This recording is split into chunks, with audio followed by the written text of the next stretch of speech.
Is anyone coming to cover town hall tonight? She's on her way. Thank you, Mike. Okay. Miss Kenny's on the way.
We'll give you time. Just take your time and settle in.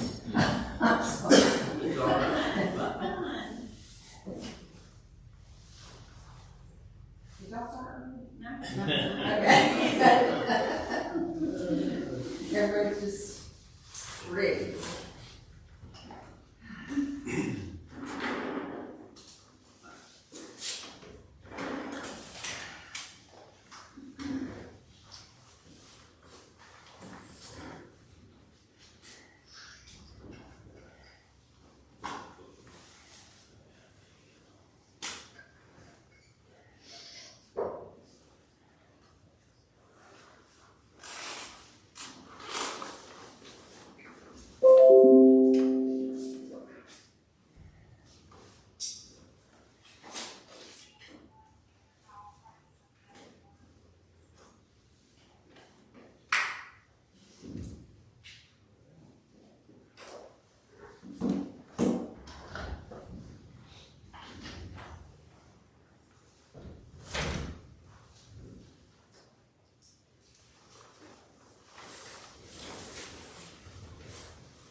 I'm good.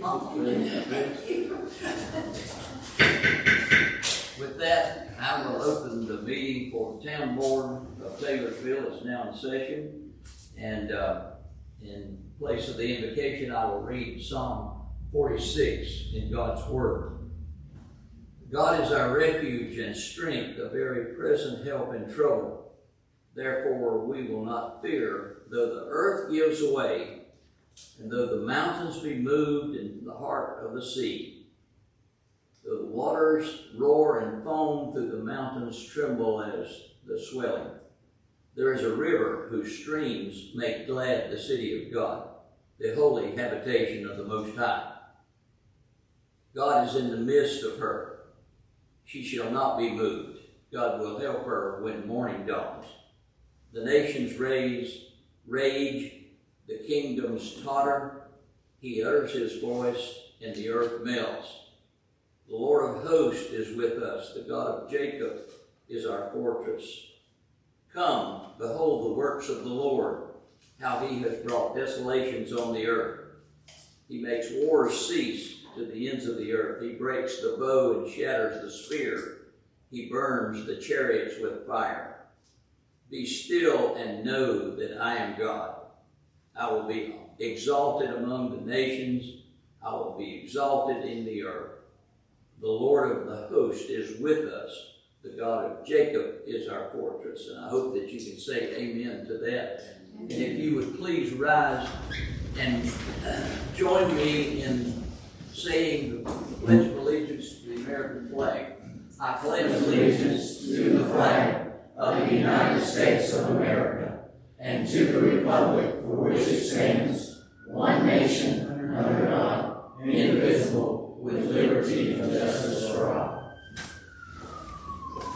And we thank everyone for coming tonight. And if you are, the item next is the approval of the agenda. And at this time that, the board has the ability to add things to the agenda. If hearing no changes, then I'll entertain a motion to accept the agenda for tonight's meeting. Motion to accept. Second. Motion and a second. Any more discussion? All in favor say aye. Aye. Any opposed, like sign. Thank you. So this is the public comment period, and it goes like this. This is an opportunity for members of the public to express items of interest to the mayor and city council. This is not a time to respond or take action.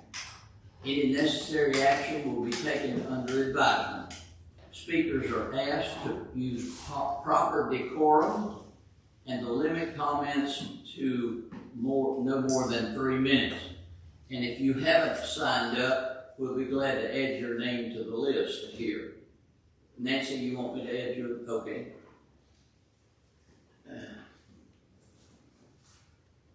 All right, and if you will, come to the podium and state your name so that the clerk, if you will, Jeff, and you all want to come up, and I'm glad to have you here tonight. So it's Tammy and Jeff Selmeyer. You got that? Okay. All right. And we came tonight, we had a sewer issue, and we don't agree with the decision that was made. There were some tree roots, and we just don't agree with that. If there's tree roots, then how can you tell me that that didn't back up my sewer? So we had to pay a plumber, not once, but now gonna be twice, and I just don't agree with that. And Aaron White has looked at this, and also Luke came out and he talked. And don't get me wrong, I'm so thankful for them. I'm not complaining. I am very, very appreciative of what they did. But I think that the doubt was put there when you tell me that there are tree roots growing on the main line and our sewer's backing up in our bathtub. I don't know how when the plumber says he went out so many feet, then they tell me that 20 feet shorter than that is where we had a blockage. I just don't agree with that. And that's why I just wanted to come and speak. Okay. Well, what happened is the tree roots that was growing into the main line is down the hill from me in the next yard. Well, the next line up is mine, and the line, and anything coming down the hill would come there. Well, the tree roots was keeping the sewer system from flowing. Therefore, the first pipe it's going to come to is mine, and it started backing up into the house. And if it was clogged on my end, it couldn't have backed up into the house. And last night, when the plumber was out there, we run a line through it over 100 foot, trying to find mine son. And they said it was clogged up 80 foot. So, I mean, it doesn't make any sense to me, because everything coming down the hill would have come in to do too. And it doesn't make a whole lot of logic to me. I appreciate them doing what they did to get it open. Thank you so much. All right, Kenan Webb, Conan. Conan Webb, Yes, sir. you got Is it Connor? Conan. C-O-N-N-O-N. That's Konnon. Okay. Webb. Okay. I'd like to thank y'all for letting me come here today. One of my objections to one of the business items today, it's for the public hearing for rezoning of the adjacent property in my house. I live at 763 Black Oak Ridge Road, and the adjacent property is 791 Black Oak Ridge Road. I'm a Marine Corps vet, and one of the beautiful things that drew me to Alexander County is the absolute beautiful aesthetic and the low density of homes in my area and the beautiful farmland, and especially a great place for my kids to play and grow up. And one of the concerns is the aesthetic impact of rezoning and allowing multiple properties on there is it would just absolutely impact the area in which I live. I've lived there for 12 years. I've got to know the elderly couples that lived before they passed away in the homes that were beside me. You have the issue of overcrowding in that area. It absolutely is just a beautiful area, and then you start cramming multiple homes on a small lot of land. It just affects the balance of the community. The architectural styles of the homes are really old. I mean, just my home alone used to be a barn for an apple orchard out there before they turned it into a home in the late 70s, 80s. Just the visual intrusiveness and the charm of the area is how it would impact it. I would just ask that you take consideration into before you make your decision, and how you're taking such a beautiful area and you're trying to pack more homes into an already beautiful small spot. And just in closing, today's my daughter's birthday, and I want to be here so I can show her that sometimes there's things that you have to address, because this impacts the future of the area in which my children will grow up and play. So I'd just like to thank you for your time. Okay, we may give you another chance to speak, because we're gonna have a public hearing on that issue. Okay. Thank you All right, thank you. Nancy Gunner, you want to comment? Nancy Gunner, you just stay around. There's a couple issues. And one, I bet you're all on like another, George. And I understand we want to be by Texas. We will bring people into downtown Texas. I don't know what they're going to come to do downtown Texas, so Walmart, but whatever. We're putting a lot of money into this. Speaking of sewer lines, we've had 3 sewer spills in my neighborhood into homes. And when David Latham was town manager, he even said the lines weren't big enough to take care, since we put the apartments down there and all this stuff. There's things I think the money needs to go to, because it's the same as these people who were talking tree roots. Of course, it wasn't my house, well, it was my old house. It's been twice. But, then there's the town cemetery. When my husband died 17 years ago, I wanted to put him a certain price. The town said, I can't do that, because we're gonna put a road there. 17 years later, that road's not there. And when you want to take stuff down, you don't really, it's not necessary to trump all over everybody. Sometimes I do make mine road where the road's supposed to come. And I think things like that need to be considered. It's just like you were able to buy a plot for $700 if you lived in the city. You got that special rate. That rate don't exist anymore. So my thing is, I get it. Eric, Cameron, Kim, Jack, George, and they all. I get what y'all want to do, but there's other things I think is more pertinent that needs to be fixed. Every week, I have to plunge a toilet. There's times I walked in and called my mother, who's almost 95, if she's lucky enough to live to see it. She's not going to do right now. this trying to come as 12.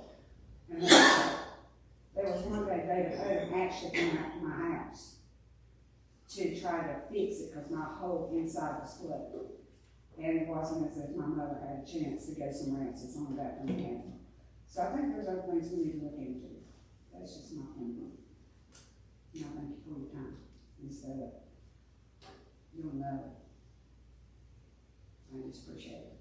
Okay, thank you for your time. All right. Seeing no others, we'll go on to the consent agenda. And that is the approval of the minutes of October 1st and October 21st and October 25th. Motion to approve the consent agenda. Second. Motion's been made and a second. Is there any more discussion? If not, all in favor say aye. Aye. Any opposed, like sign. Okay, so we're down into the, we're gonna have to have a motion to go into a public hearing for the adoption of the land use plan. Motion to go into a public hearing for the adoption of the land use plan. Second. Motion's been made and a second. Any more discussion? If not, all in favor say aye. Aye. Any opposed, like sign. So now we're in a public hearing, and Pam or Ashley, do you want to start? Just state your name so that the clerk can get it correctly, okay? My name's Ashley Young, I'm a senior regional planner with the Western Piedmont Council of Governments.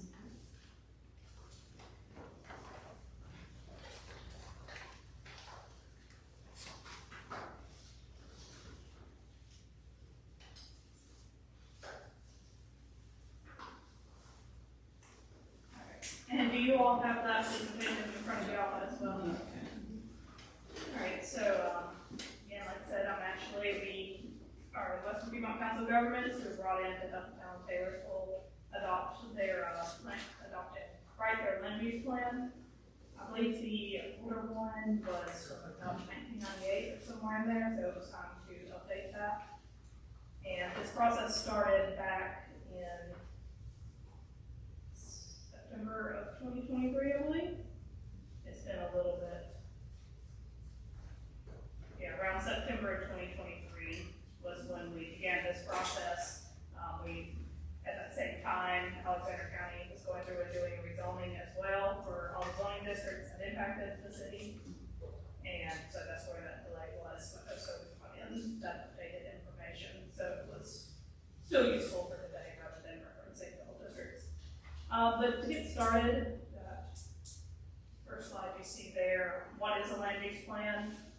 So this is your fundamental policy document that you're going to be using as the town grows, to help guide what kind of development strategy you're wanting to adopt or what kind of development's going in. It provides an overall vision for what you're wanting to achieve and how to realize that.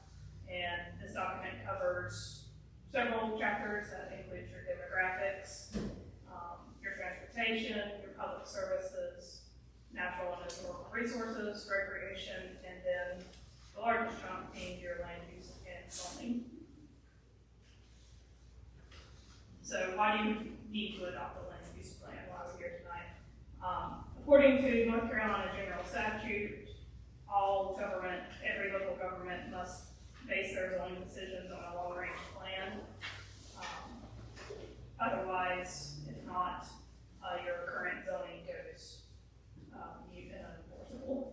So that's why we have to have that put in place. And it has to be an updated one. That's why the 1998 one wasn't going to. So the next one is your planning area. So I know there's a unique relationship here with Alexander County and Town of Taylorsville. They do operate separately in terms of this land use plan. So when I talk about this land use plan, that only includes your incorporated limits and your ETJ. Outside of that, that's the county's comprehensive plan that they recently adopted. So the next slide is your demographics. This is just a very, very small snippet of your demographics. You can see in that full document all the ones that we provided, but this includes stuff like your population, income for households, and then like your total housing units. And it goes on to education and where your income, people's incomes are coming from, and so on. All of that is your census data that's being pulled for those statistics. And for each chapter, we do have recommendations that come out of them. For demographics, it's just kind of your base, so that one doesn't have any recommendations tied to it. Just kind of give you an idea of values here. Your second chapter is your transportation. This is largely run from our metropolitan organization here, and which is housed within the Western Piedmont Council of Governments. The transportation goes over things like your bicycle, pedestrian resources, and also identifies your problem areas, which was something that came up a lot with our steering committee, and there's a lot of concern about pedestrian safety and your sidewalk networks. So here you can see on the map to the right your current sidewalk infrastructure, and then on the map to the left where there have been issues in terms of safety. You can see there's a little bit of correlation there. There's areas that do not have facilities having more incidents. So the next transportation slide. This is your overall, what is the plan for transportation in the future that impacts the town. You have two things to look at here. That's your Metropolitan Transportation Plan, which is shortened to MTP. That is a document that identifies transportation projects within the region over the next 25 to 30 year time frame. These are what my transportation colleagues have called fiscally constrained, which means the cost for the project is identified, but it must balance with forecasted state revenues. So that means the state needs to still confirm the project and if funding is available. The CTP is the next one up, is your comprehensive transportation plan. That's 30 plus years, and that's basically your wish list items. They do not have any cost constraints at the time. It's just, if you can have it, there it is. So in this map, you can see your MTP are in yellow, green, and blue. So those are the ones that would happen in the closer future, and your CTP, long range, 30 plus year, is in purple. You can see in there we have center industrial access being potentially funded for 2030. The southern stretch of NC-16 after you cross the bridge being for 2040. And then you see two longer range. I don't believe they're funded yet. So the southern portion of NC-16 highway. And then you see a US 64 90 heading across the golf club there. So that's a not their road, correct? And the state has been identifying trying to create more east-west, south-north connections as a general throughout the state, and that's just one of those. It doesn't necessarily mean it's going to be there yet. It's something to look out for in case they do come up, and if there's any kind of conflict, especially going through the middle of the country club there, about any kind of reroutes that would take place. They would have to go through and do a giant study before that would actually occur.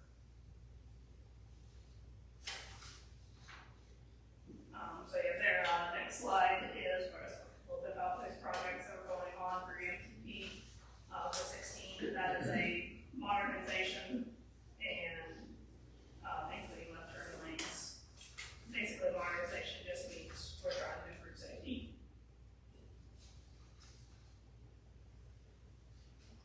And then the next slide there for transportation. These are the recommendations that came out of the plan. It's mostly concerned with identifying improvements of safety, working with a metropolitan organization to continue that relationship with the CDOT and identifying projects. And then also looking at probably building pedestrian connectivity as a whole in the downtown area and going out outside of that. That could become in the future as a pedestrian planner. Looking at crosswalks and such. And one of the concerns that came out of the steering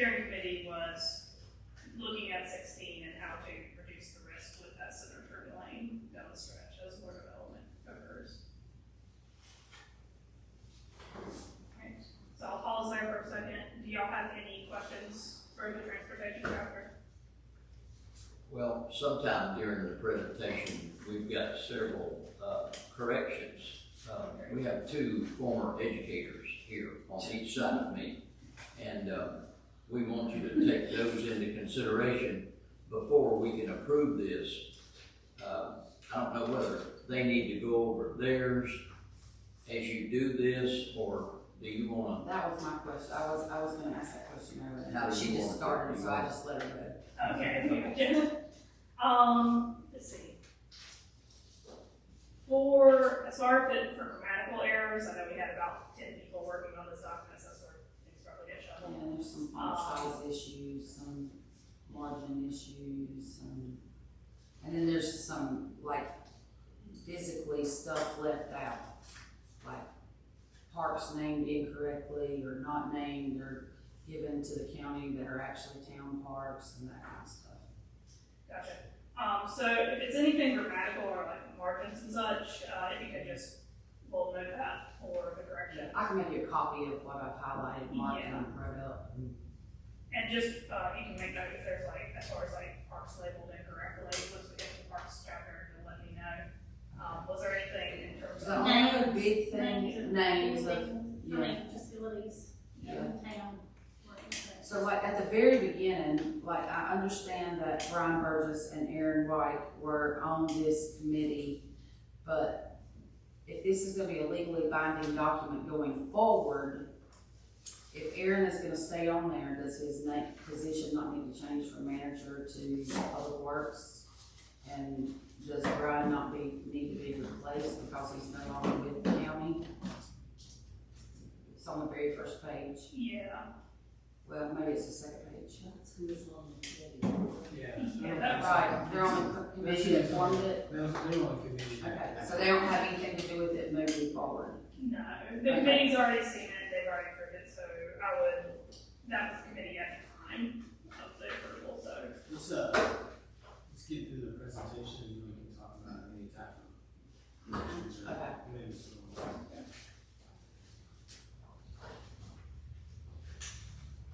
So the next chapter is kind of referring to these resources and services. This is it does go over public works, and then we have water and sewer talked about earlier tonight.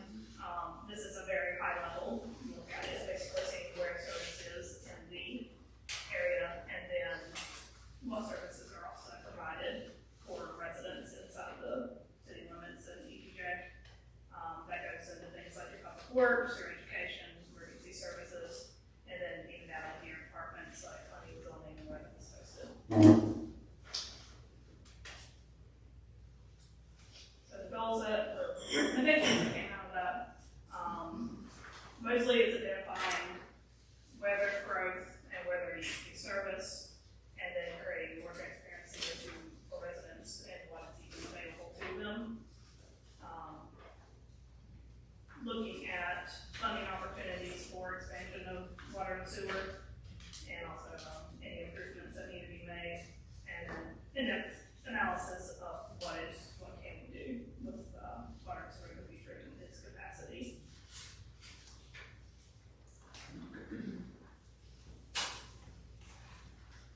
And then there's a second page of those are, so also looking at schools. All of this basically is looking at what growth do we have, how do our services come back with that, and then also maintenance of those services. That's generally what most of these recommendations are making. So you see school system in there for that, outreach, and public safety in terms of enforcement.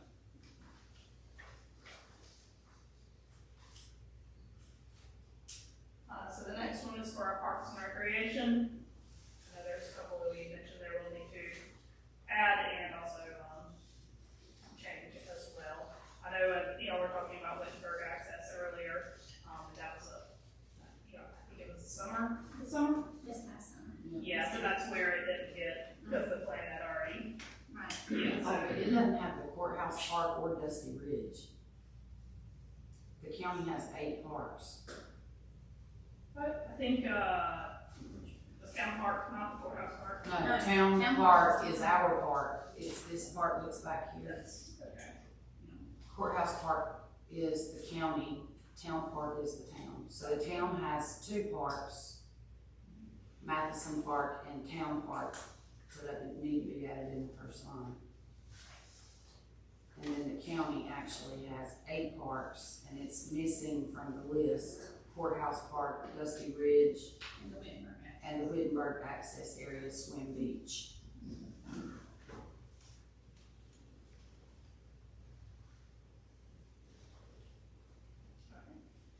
We'll make those corrections, and then if there's any missing off that map as well, then we'll have our GIS team fix that.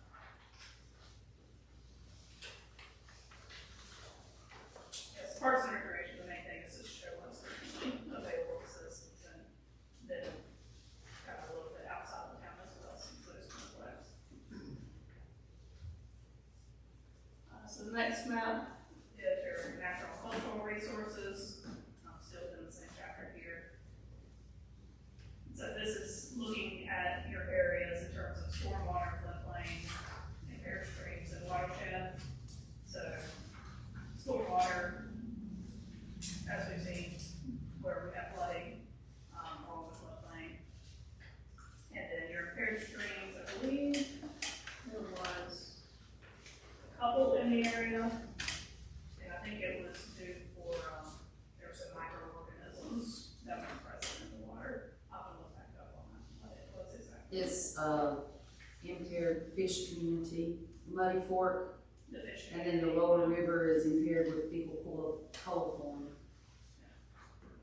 It's runoff from the farm. Yeah. And so there is a mistake there, it's missing the word "to." Like this is two, like T-O, but it's supposed to have the number 2, Yeah. 2, like also, in addition to.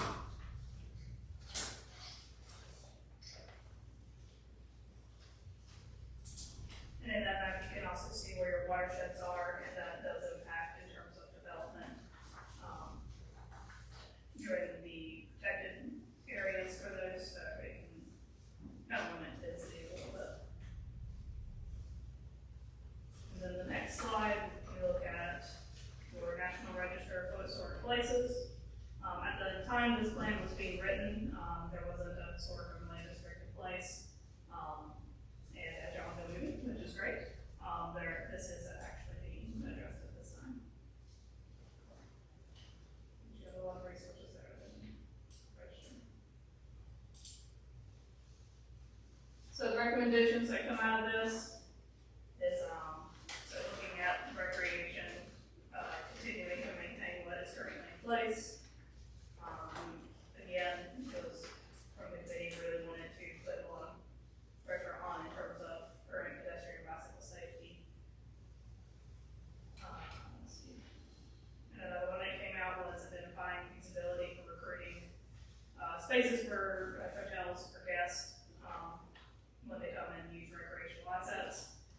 And a little bit of clarification on that, that was important for like places like Rocky Face or being surface of mountains somewhere for people to come and basically use that as a tourism aspect. General landscaping and beautification of recreation facilities, that goes back into it. Maintenance. And then encouragement of parklets within new developments. So basically, bigger development comes in, trying to encourage them to have green open space that can be used by public. And then participating in regional and county recreation partnerships. Then on the environmental side, continuing to protect the natural environment through quarterly risk management techniques and open space preservation. And then, as we've already started doing, was as far as protecting the town and having the historic overlay districts. So the last chapter is the biggest chapter probably, and that's your land use and management. In this chapter, we looked at that time, keep in mind this was earlier 23, there might be changes that happened since that survey was taken. What existing land use patterns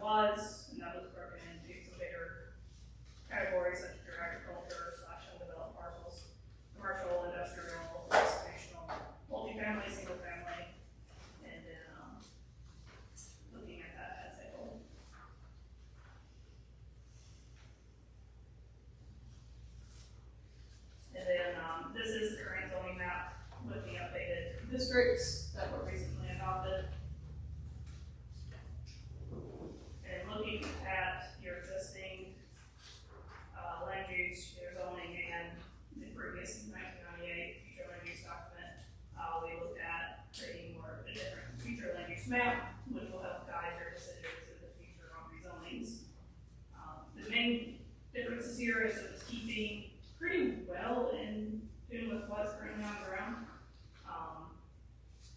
We did take more of a commercial corridor on 16 and off of 64 where there was limited access already, so we just brought down the residential districts for the most part down to 64 rather than having the commercial districts. You know, have to drive away off 64, and that just was more harmonious with the uses that were behind those districts. There was a downtown district that was identified that we are having overlay go in, I believe.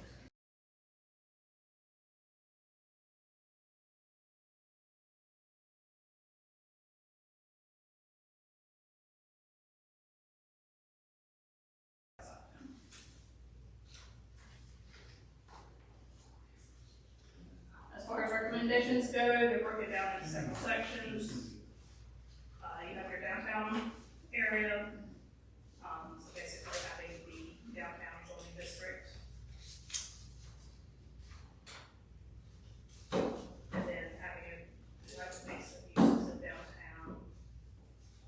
Perhaps having a volunteer downtown committee to participate in the Main Street program.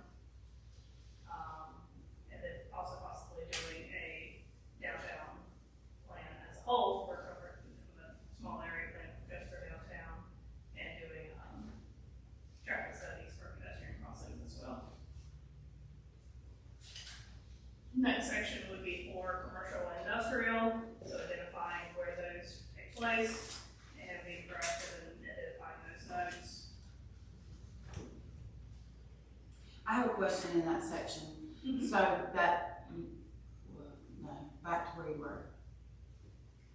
Commercial or? Okay, in the, under the commercial and industrial. Yeah. That's where you were headed, right?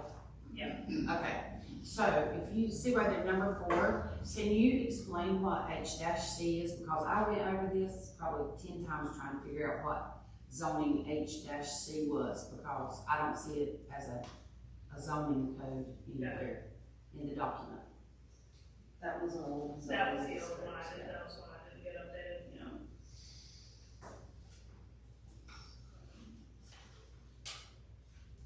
So what should it be? What would the zone be? So HC was the highway commercial.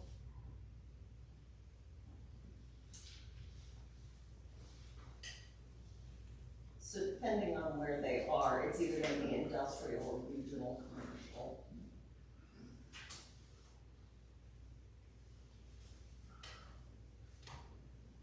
Several undeveloped lots are currently HC. So it would be I, industrial, is that what we're saying? Instead of HC, it would be I.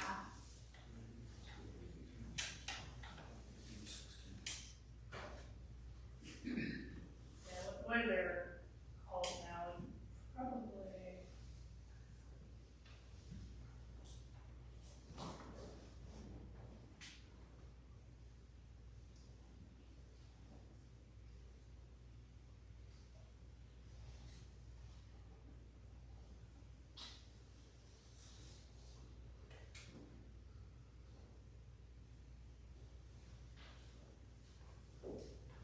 I don't remember correctly, I think those were kind of on the outside of, where CCC is. Is that right? So is it owned by the county? I think there were some lots back in there, that was what that was referring to. That Might were- over be like by Scotty's as well too, there's some big in lots that there area that I think are more targeted for like regional commercial. too, yeah. I believe it was in those areas. But they're not listed. I mean, I just, it's not a zoning code in the codes that we were given, so that's, That is But it will be fixed before the document is correct, sent to us to adopt, correct? Correct.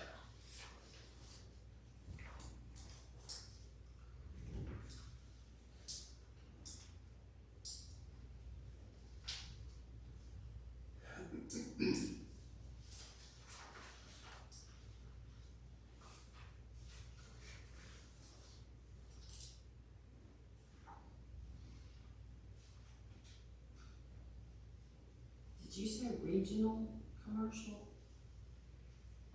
Yeah, RC.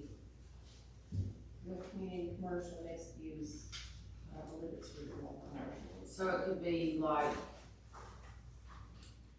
businesses on the bottom and apartments on the top, is that what you're saying? That would be like a mixed use. Mixed use. Regional commercial is more like your bigger, Walmart. Walmart, Yeah, big box stores, bigger okay. square footage retail.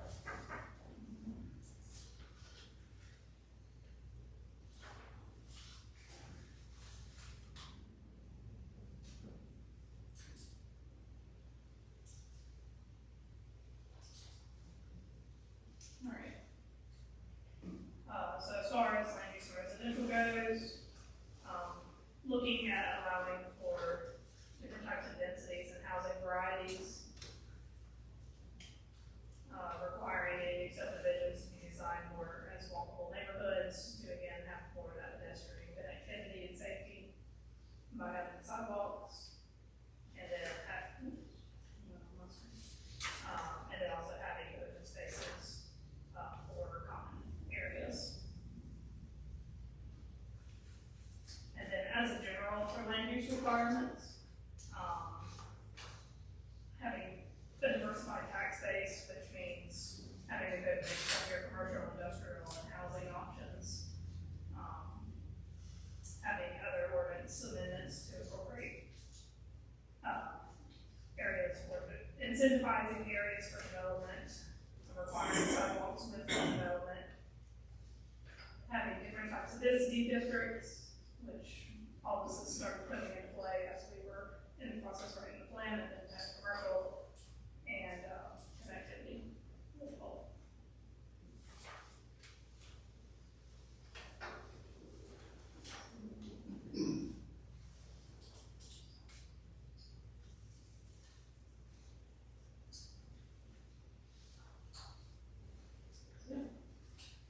So yeah, I'm happy to take a look at those.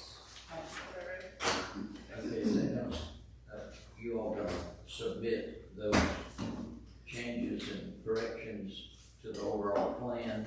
Can we just make a copy to give her, Nathan, can we make a copy of this, I wanna keep mine, because I make notes on mine in Yes. addition to that. So I'll make you a copy of it, but this mark.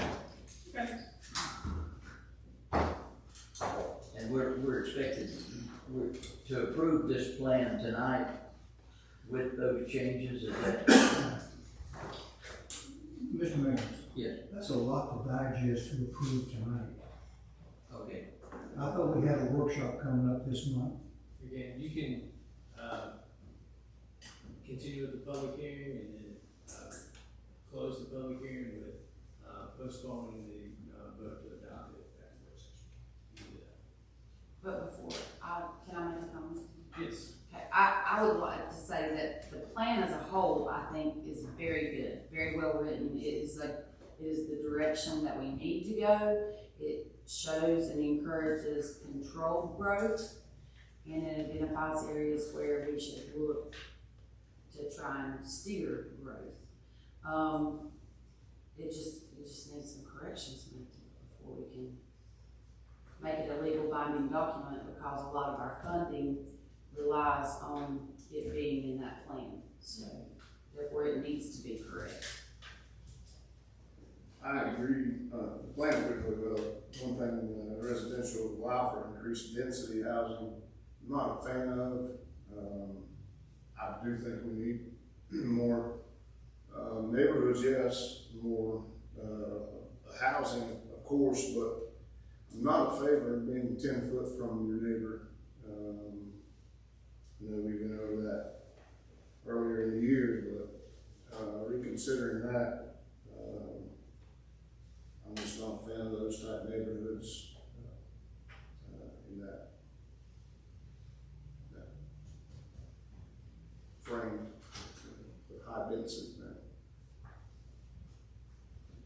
it's not the only one, it lays out other ones as well. It says diversity, or what is this in the back? I agree, I'm not necessarily a big fan of high density, but it has high density, higher density, a higher density district, a commercial district, and, there's a couple different places where it says mixed types of development in the plan. It's not only recommended that we look at including a high density district. Right. So, And we do have, and, when you look at the future land use, you have your different levels of residential, so very density options. I'm not a fan of telling people to do for their own property, but I am in favor is more room spread out. I think there's some flaws in, the past, but I see that here and there, but, anyway, that's all. I do like how it addresses the needs. I mean, it shows, like, especially with the sewer needs, transportation needs, it shows us in the direction that we need to go.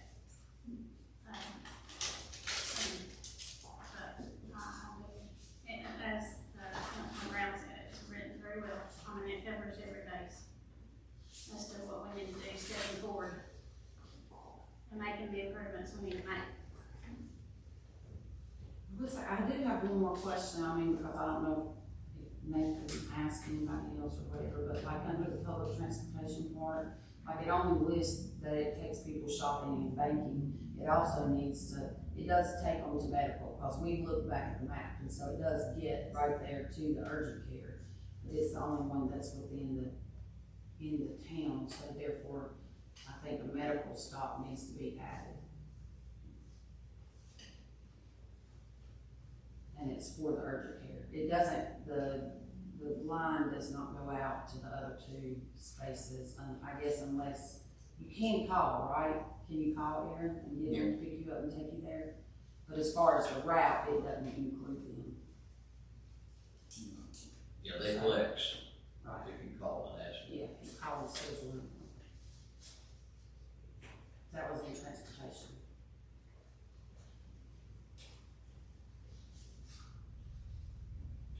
And then the other major thing was that under public safety and emergency was that, Central Alexander Fire Station was named as the Alexander County Fire Department, Taylorsville Central, and their name is Central Alexander Fire Station. You got Yes, that marked. I got it marked, yeah. And Alexander Central is named Alexander County. Oh, yes. So that. The school was named wrong, and there's the wrong number of schools, there's an additional school that was left off. So, well, it's all in the news. We can get that shit off. Yeah. So I make the motion that we go out of the public session. Public hearing. Motion's been made and a second to go out of public hearing. Any more discussion?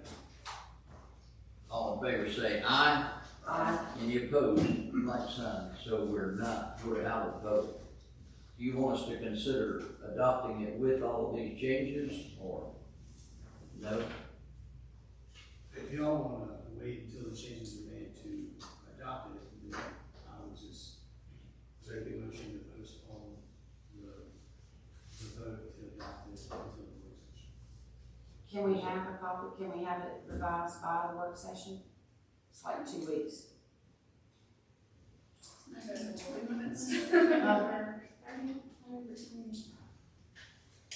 Our work session. Yeah. Oh. Yeah, If we get it back on the work session, we'll vote on it. We'll do it December 5th. just table it until she has it. Table it until, table the vote until it's ready. Yeah, I agree with Cable till we see it in its final. So, motion to table. Second. Motion's been made and a second. Is there any more discussion? All in favor say aye. Aye. Any opposed, like sign, no one is opposed. Now, we have a public hearing regarding the rezoning of petition 2407, considering rezoning of property located at 791 Black Oak Ridge Road, Taylorsville. Public hearing.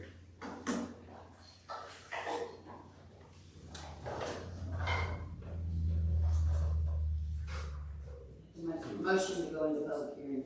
Second. Motion's been made and a second. Is there any more discussion? If not, all in favor say aye. Any opposed?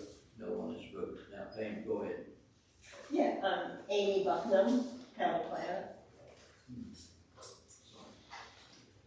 So, Scotty Miller has petitioned to rezone his property at 791 Black Oak Ridge Road,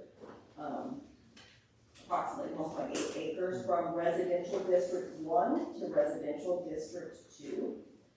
The background of this, and this is actually a down zoning. R1 is a higher density zoning than R2, 4 units per acre is allowed in R1, 2 units per acre in R2. R2 does allow for multi-section manufactured housing, which he would like to add a accessory dwelling unit for his mother and add a right to his property. That is the background of this rezoning. As it is currently zoned, it would be used for medium to high density residential. And you can see here, our red, the world's worst maps here. Taylorsville and the surrounding area are all in the urban services area on a comprehensive plan. Again, this is higher density. As we all know, water and sewer and infrastructure is expensive to install and maintain. So trying to keep our density and our housing and our infill development where we have existing infrastructure and where the expense is to maintain it rather than continuing to spread out.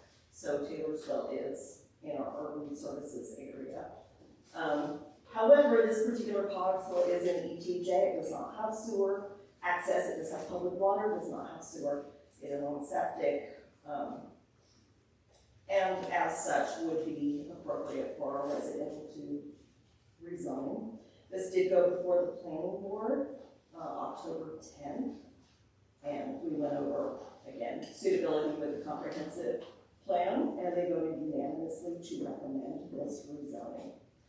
So this, like I said, without without public sewer there, it is an appropriate zoning district based on the future land use map.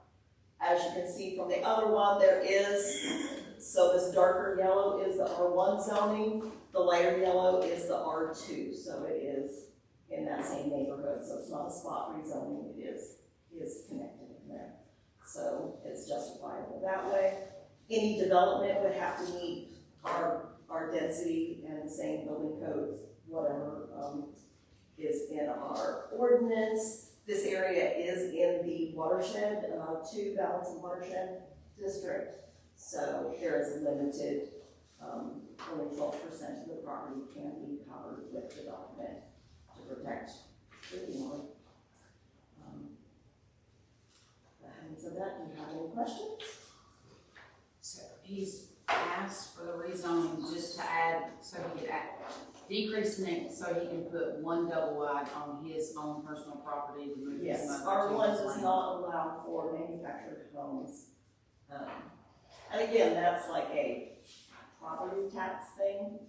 Again, if you're paying for public utilities, we have to have the tax dollars to pay for those public utilities. So generally, manufactured housing is not allowed in town limits. This is the ETJ. So double wide could be allowed in the ETJ.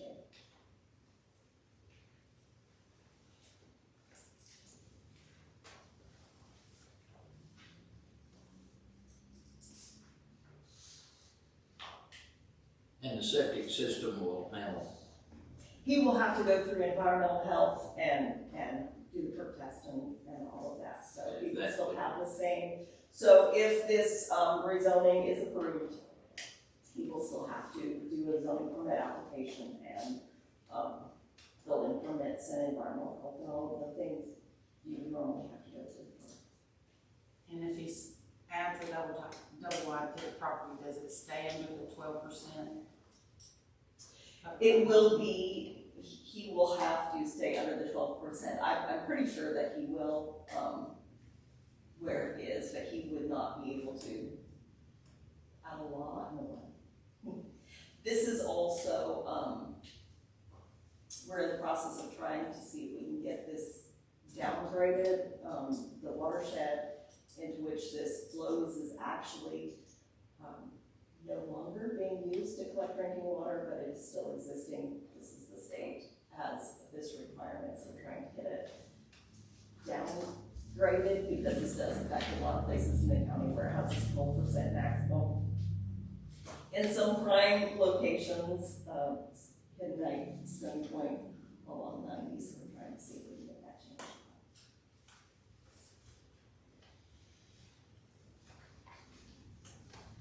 Can you go over the differences again between R1 and R2? R1 and R2, so residential district 1, they're both primarily residential districts. Right, residential district 1 tends to be more where we have water and sewer, or likely to have water and sewer at some point, so it's gonna be near your urban areas. It would be with water and sewer, multifamily housing, higher density housing generally would be allowed in an R1 district. 4 units per acre, so if he has an acre, it could be divided. He could put 4 houses on that. Again, with septic, he would still have to meet that perk test, he would still have to meet that 12% density requirement on top of that, but that would be the R1. R2, 2 units per acre. Our new ordinance is more density based rather than minimum lot size, so that doesn't necessarily mean 1 unit per half acre. They could be clustered closer together. Again, that reduces your utilities and stuff and allows for more open space elsewhere. But only 2 units per acre in R2, but it does allow for it allows for double wides or like a triple wide manufactured home. It would not allow for a single wide. Whereas R1 does not allow. R1 is not allowed. But it does allow multi-family. Would allow multi-family, Right. right, And he's going to go from an R1 to an R2. to an R2 to allow for a manufactured home. What is the size of that property again? 1.8, I believe. Yeah, 1.8. 1.8.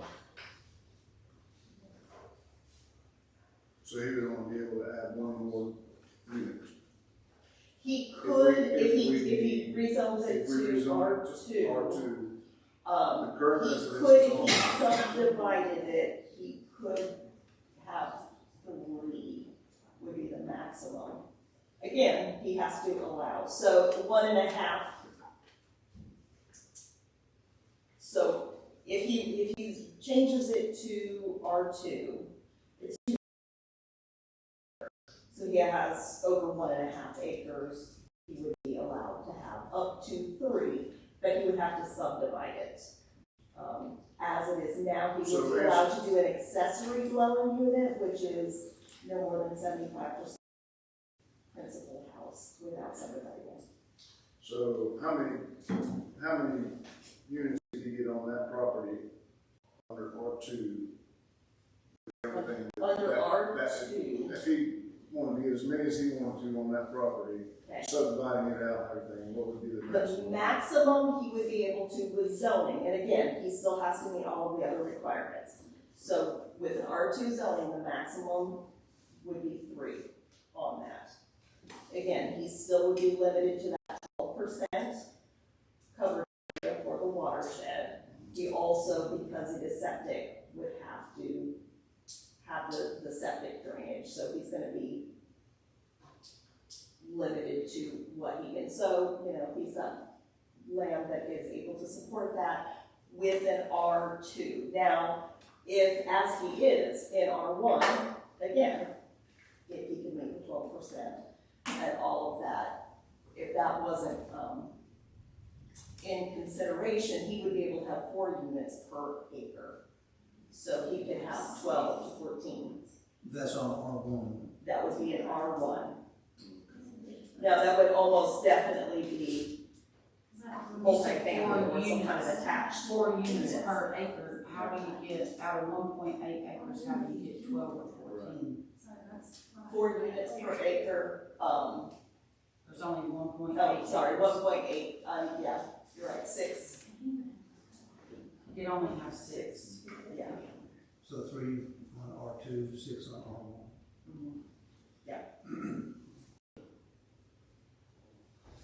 Okay, we're still in the public hearing. Mr. Webb, you want to come back and add anything to your appeal? Sure.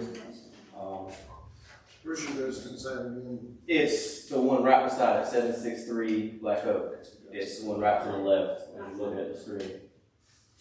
I mean, as you can tell, obviously with the R1, she said you can get a lot more properties, but that also costs a lot more money. So it sounds, you know, like that he could put a lot of property there if he wanted to, but it would require more money, whereas if he rezones, it's a lot easier and a lot cheaper. And with a mobile home filled in an area with houses that are really extremely old and have a lot of history in that area, it would really impact the aesthetic of the local community.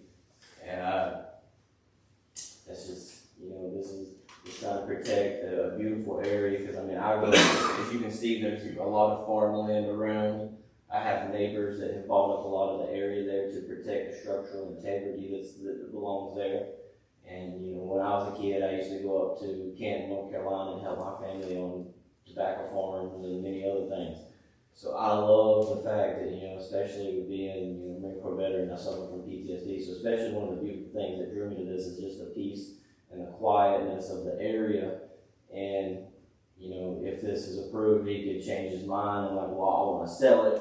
Now he's got a house and a mobile Y there that, you know, he can now upsell and change the environment of it. You know, just because that might be the intention right now is to move his mother in. But then a couple of months after it's approved, like, oh no, I just want to sell everything. And now he's got 2 places there, and it changed the look of the environment and impact the area dramatically. That's all I've got. Thank you. Anyone else? The difference in R1, R2, is there a buffer zone that needs to be put around that property as far as any kind of vegetation? Not for residential. The state really limits any type of restrictions on residential, so we really can't tell, you know, unless it's like historic preservation or something, you know, like what color to paint your house, what, you know, we have very limited things that we can do. There would be for a commercial property, which again, like a multifamily would be considered commercial, so there may be a buffer requirement around other, or if it was a commercial property that went in, they would be required to have a buffer, but not from a residential to a residential neighborhood. I would think that he would be placing that double wide relatively close to his house and to his mom. But he still has to go to environmental health and meet those requirements for 2 units on that piece of land. It has to perk, and the septic system has to work. Yes, he still has to meet any building requirements.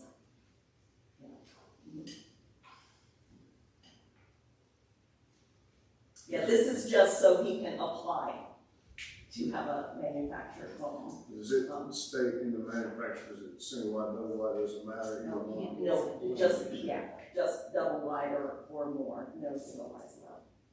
It does say what, no, excuse me. It would have to be a double wide or triple wide, no single wide. Any more comments? Or you want to stay? If none, can we go out? Motion to leave the public hearing. Second. Motion's and a second. Any more discussion? All in favor say aye. Aye. Any opposed? Like sign. So now, we're gonna make a decision on this.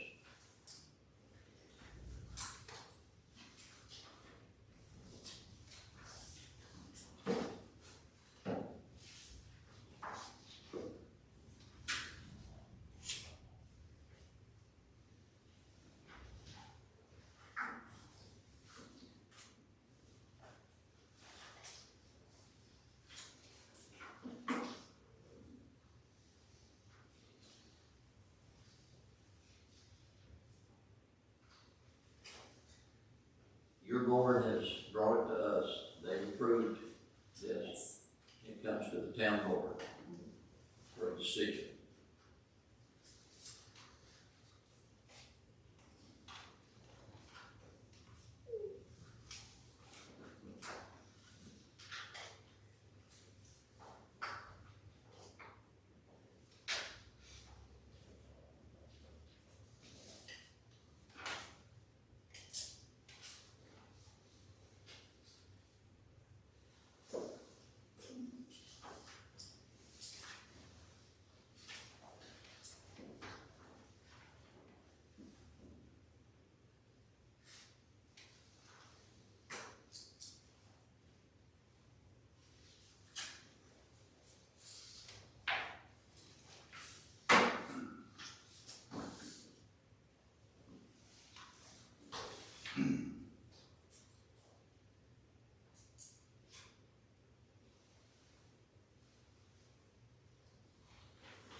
Is there any way that we could postpone this in order to get the ruling from Environmental Health? Could we get them to collaborate? I think we have to approve before we even know this. Okay. I have a question. Did you get a chance to talk before the zoning board No, sir, I didn't. like you did tonight? No, sir, I didn't. Did you? I didn't even know anything about it until I have received, this is the only thing that I have received was just about this meeting tonight. That was the only thing I've received as far as anything regarding the property beside us. Is that the protocol is he should be notified? Yes, that is now the protocol. Previously, our previous ordinance did require notification before planning board. Now, it only requires notification, for public hearings. So they're just a review board. So they're reviewing it, making the recommendation. This is the public hearing where we would make the public notice. I do believe signs have been put out, so if anybody wanted to call the office, there has been a public sign. But as far as mailings and the ads, those are for public hearings.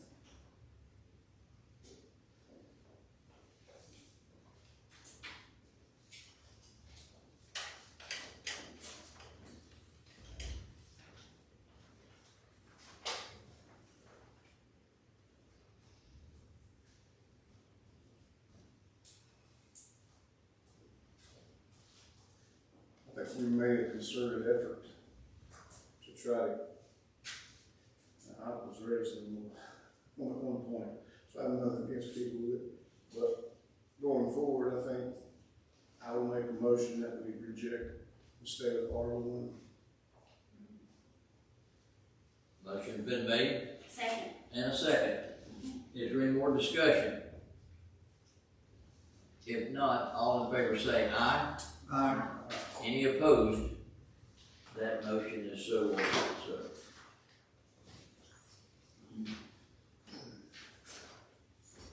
All right. The rezoning ordinance, to amend the official zoning map of the town of Taylorsville. Do you want to talk So if about it? you rejected it, you won't decide. No, okay. Technology use. Yes. Item number 7. Yeah, this is a policy that, we have to draft and, put into place, the General Assembly, passed a new law, General Statute 143-805, which prohibits the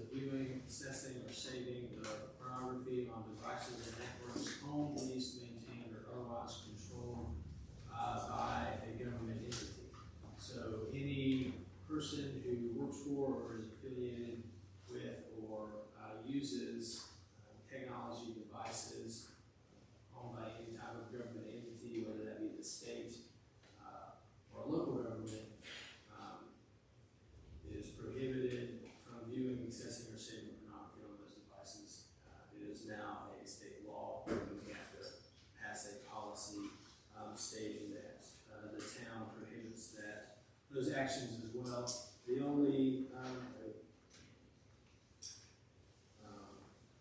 time that it would be permitted, such as an exception, would be within a law enforcement investigation, such as they would need to, investigate some type of, technology hardware that may or may not have pornography viewed on it, or do that to, determine if a sexual offense, was committed.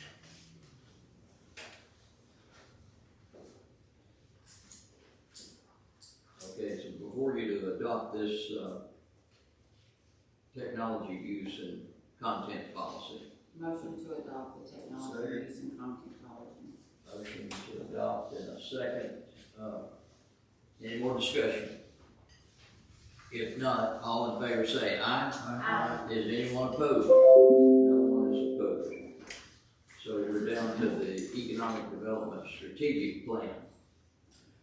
Yes, this is a resolution to adopt, to partner with, the North Carolina Department of Commerce and their, Rural Economic Development Planning Center. Mr. Phil Bogan came, last month during our work session and gave you a presentation on working with the town and community stakeholders to develop a economic development strategic plan for the town. By passing this resolution, you as the governing body of the town agree to allow staff, yourselves, and the Department of Commerce to work towards developing a plan for the town of Taylorsville. Motion to adopt the resolution. Second. Motion's been made and a second. Any more discussion? If not, all in favor say aye. Any opposed, like sign. No one is opposed. So we go right on down to item number 9, the resolution for the Taylorsville ABC Board. Yes, this is an amendment to the resolution we passed at our special meeting in October, on October 25th. The only amendment is at the bottom of the resolution, in the portion where it says now, therefore be resolved. We added January 1st, 2025 at the end of that sentence to make the effective date for the town of Taylorsville's ABC Board to operate independently of the Catawba County ABC Board. We had to make that adjustment. The legal representatives from the state ABC Commission wanted that date within the resolution, so we amended that. Since you'd already voted to dissolve the merger and reestablish the board, we made that correction and had the mayor sign this resolution, so now we are ratifying that amendment to the resolution. Motion to adopt the resolution. Second. Motion's made and second. Any more discussion? If not, all in favor say aye. Aye. Anyone opposed to that? No one is opposed. So that is so ordered. And Zach Green. Yes, sir. So we have 3 budget amendments to look at. So the first one is going to be to report the financing of a new patrol vehicle. This amendment is specifically for the accounting side of it. So to increase loan proceeds from Taylorsville Savings Bank for $38,175, and the asset line item is capital outlay for patrol vehicle for $38,175.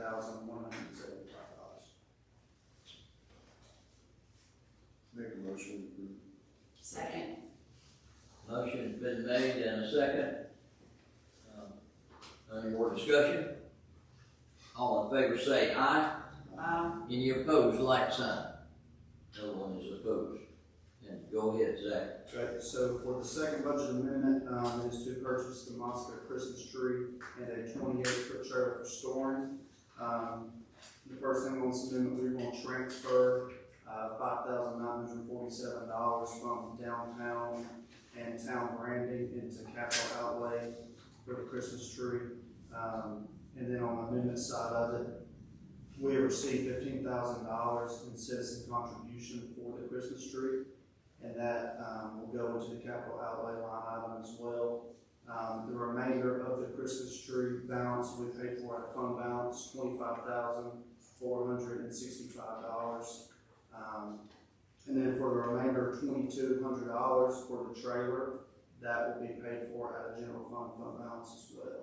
So the total transfer is $5,947, and the total amendment is $42,665.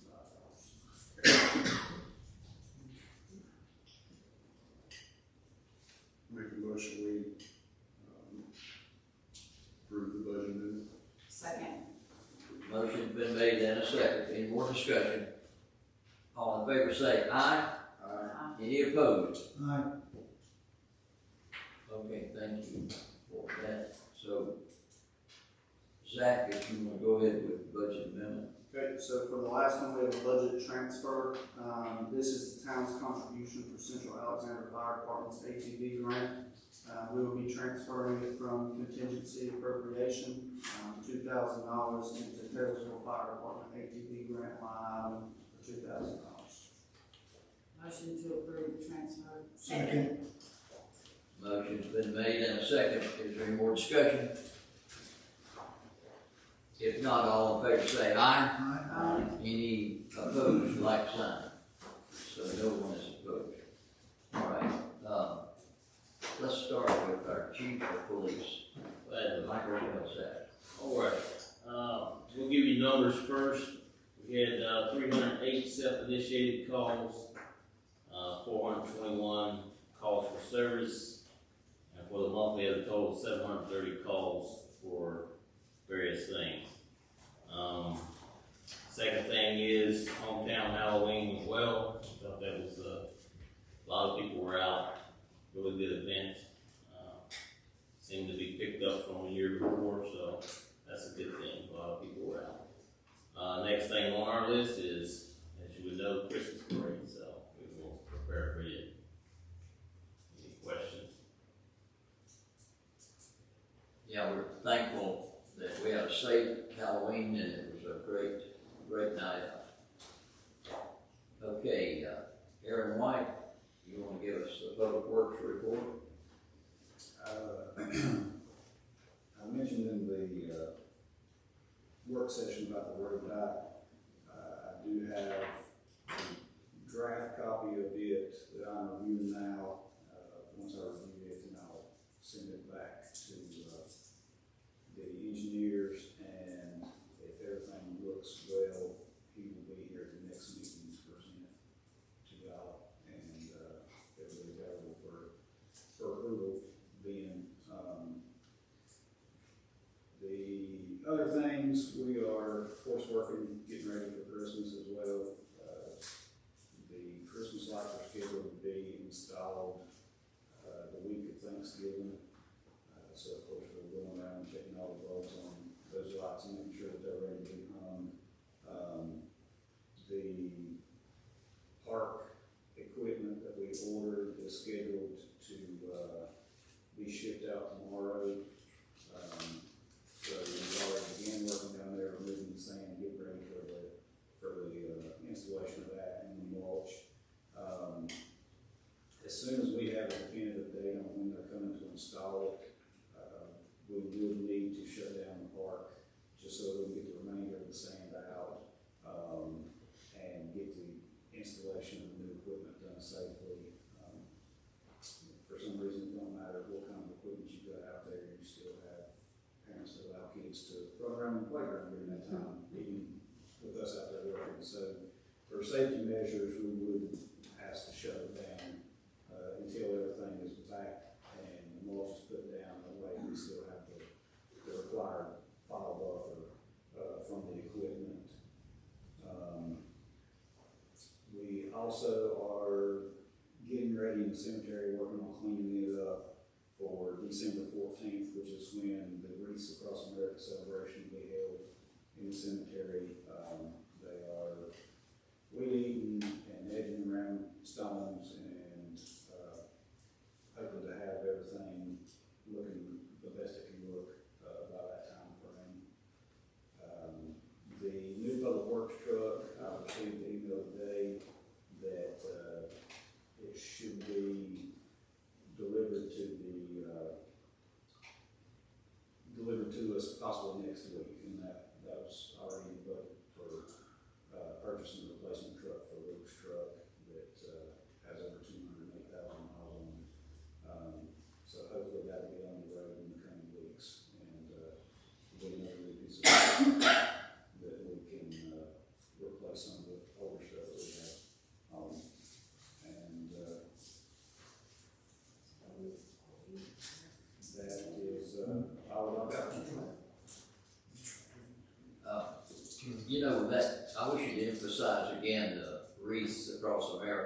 sponsored by the Daughters of American Revolution, and that's in our cemetery. And I hope that maybe I'm not sure if they've submitted a press release to the Times. I haven't seen it, but I mean, maybe Micah knows about it. Did you say December 14th? Yes. Okay. It should be. Is that the first time they've been here? Yeah. Yeah. Okay. Because I know about their organization, but I didn't think they would. Okay. That's wonderful.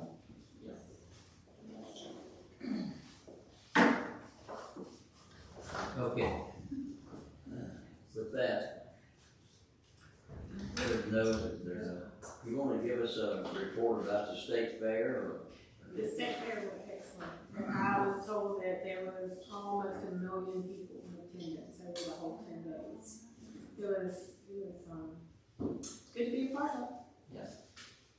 Okay, Nathan Hester, you want to do the manager's report? Yes, just a couple of things. I printed out an email between me and NCDOT staff to update you on the intersection at Center Street and Main Avenue there and sidewalk challenges. They are familiar with that intersection. It's right there at the full shot where the drop off from the sidewalk to the actual roadway is quite dramatic. And due to that, making it ADA compliance seemed nearly impossible. So they are open to some type of handrail being installed there. And so if that's something that you all would potentially like to look at in the future to make that a safer pedestrian area, I can discuss with them what we would have to is it a enforcement agreement with NCDOT will say approve any type of or construction installment there at the intersection. So I can find out what that encroachment process is like and get back with you, and then we can just continue to discuss that and look at path to move forward. Yes, sir. So would that be at our cost, the town's cost to put that handrail up? Yes, sir. Did we get approval from DOT? Yes, sir.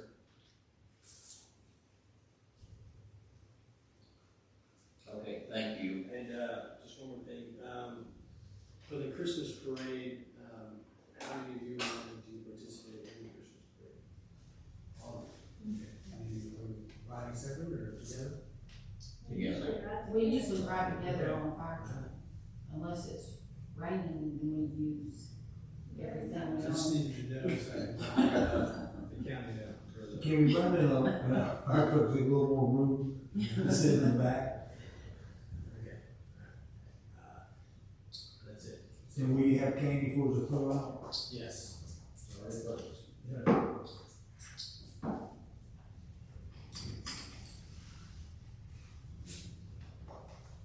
You want to feature anything else?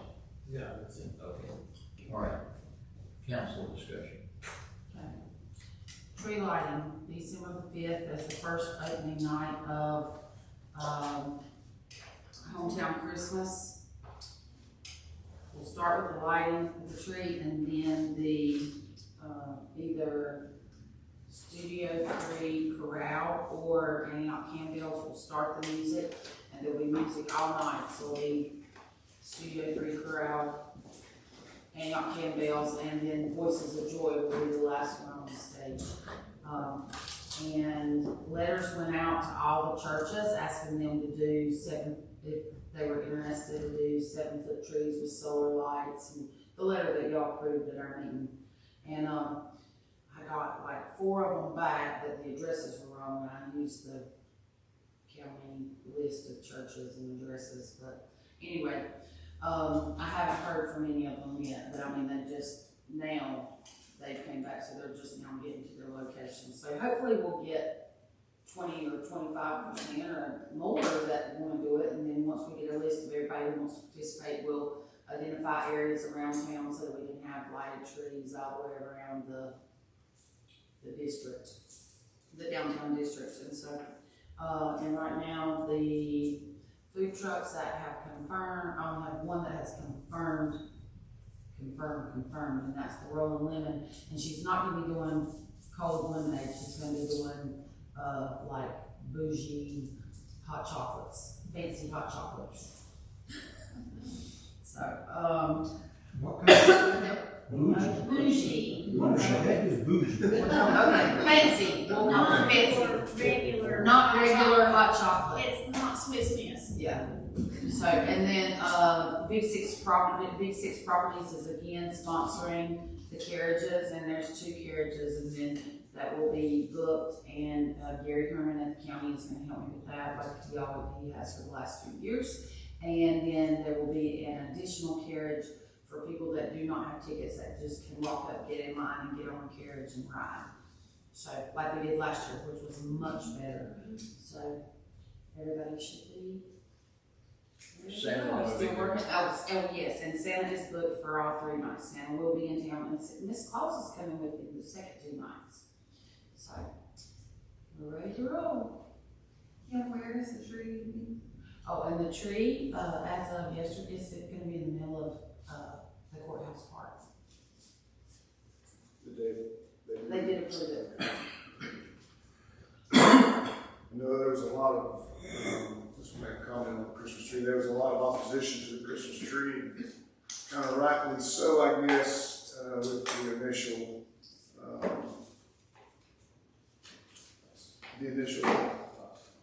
cost, yes, initial cost, but the way it was presented, I think the total time for updating and correcting it and telling us the sponsorship program going,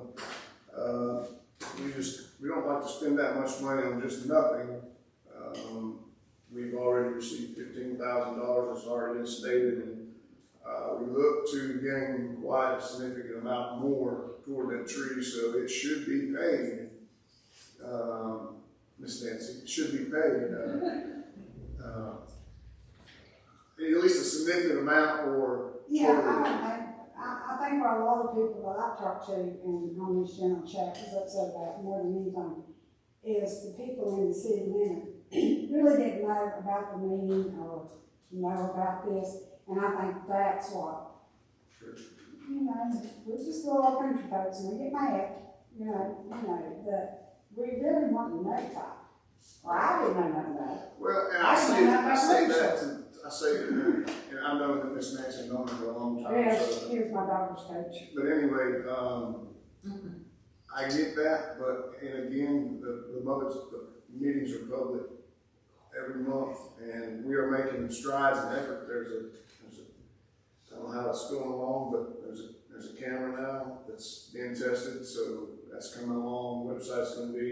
There's a lot of things coming to where the public will be more.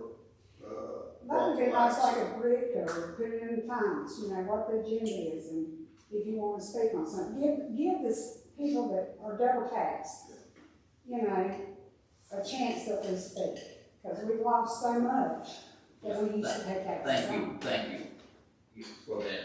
Oh, any other comments from the board? Motion to adjourn. Second. Oh, no, he said no. We can't adjourn yet. Any more Oh, comments from the board? You missed Okay. it. If no more comments, we're gonna schedule the work session. Item number 12. We need to schedule a work session later in the month to discuss appointing members of the community to the Taylorsville ABC board. You all, council members, have sent me multiple names of community members who have voiced interest to you in serving in that capacity, so we need to discuss appointing to them to that and possibly making those appointments in the work session. We also need to discuss the ABC allocations for gross sales receipts that will come from the Taylorsville ABC store, and a couple other items that we'll have on the agenda, such as some things about the historic commission, the downtown historic district, and a potential zoning overlay, and staff can provide you with updates on other projects. Okay. Thank you for that. What, anybody have any suggestions about a date? You have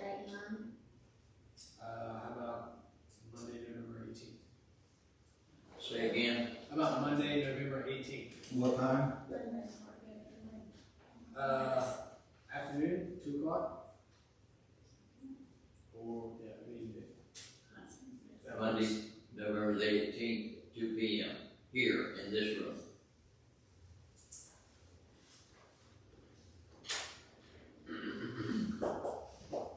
And the next council meeting is December 3rd in this room at 5:30.